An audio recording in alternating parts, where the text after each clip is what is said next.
Hello viewers, আজকে একটা serious topic নিয়ে কথা বলবো। টপিকটি হলো মোবাইলের একটি নতুন ভাইরাস নিয়ে। সো কথাগুলো মন দিয়ে শুনবেন।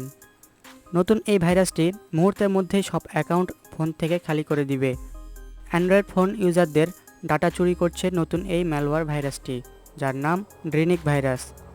আবারও অ্যান্ড্রয়েড ডিভাইসে ভাইরাস অ্যাটাকিংয়ের নিউজ পাবলিশ হয়েছে। Indian computer emergency response team জানিয়েছে, ড্রিনিক নামের একটি নতুন ম্যালওয়্যার ইন্ডিয়ান ব্যাংকিং সার্ভিস ইউজারদের টার্গেট করেছে।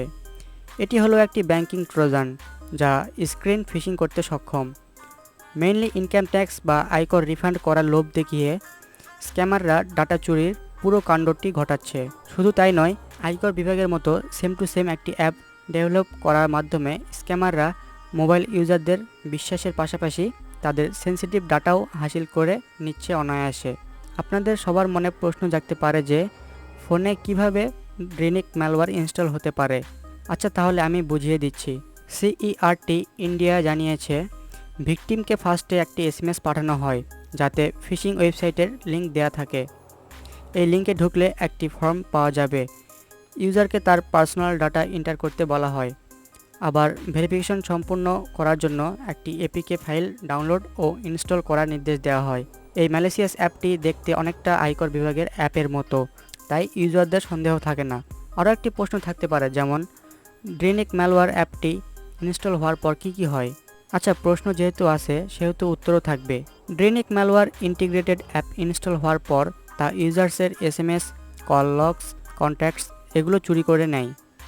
আর ইউজার্স যদি লিঙ্কের ওয়েবে গিয়ে ফর্মটি পূরণ না করে, তাহলে সেই অ্যাপে শুধুমাত্র ফর্মের উইন্ডো শো করতে থাকবে এবং সেই ফর্মকে বারবার পূরণ করতে বলা হবে। ড্রিনিক ম্যালওয়্যার ইউজারদের নাম, PAN card, Aadhaar card number, ঠিকানা, জন্ম তারিখ, mobile number, email address, banking details যেমন account number, IFSC code, CIF debit card number, expiry date, CVV এবং পিন নাম্বার সাইলেন্টলি চুরি করে নেয়। আচ্ছা, এবার বলি ড্রিনিক ম্যালওয়্যার থেকে ডিভাইসকে সেফ রাখার উপায়। First of all, unknown source থেকে অ্যাপ ডাউনলোড বন্ধ করুন। বিশেষ করে এপিকে ফাইল ভুলেও ডাউনলোড করবেন না। আননোন সোর্স থেকে ফাইল ডাউনলোড না করে safe and secure play store থেকে অ্যাপ ডাউনলোড করবেন। গুগল প্লে স্টোর থেকে অ্যাপ ডাউনলোড করার আগে অলওয়েজ রেটিংস, রিভিউস, কমেন্টগুলো খেয়াল করবেন। অ্যাপ ইনস্টল করার আগে অবভিয়াসলি দেখে নেবেন যে সেটি আপনার ফোনের কি অ্যাক্সেস চাচ্ছে। সেফ ওয়েবসাইট HTTPS ছাড়া অন্য কোনো সাইট ভিজিট করবেন না। আর আননোন কোনো লিঙ্কে ক্লিক করার সময় সতর্ক থাকবেন। SMS বা ইমেলে যে কোনো শর্ট ইউআরএল দেখলে সতর্ক হবেন এবং সেটিকে এড়িয়ে চলবেন। এভাবেই আপনি এই নতুন ম্যালওয়্যার থেকে সুরক্ষিত থাকবেন। আজকের মতো এতটুকুই।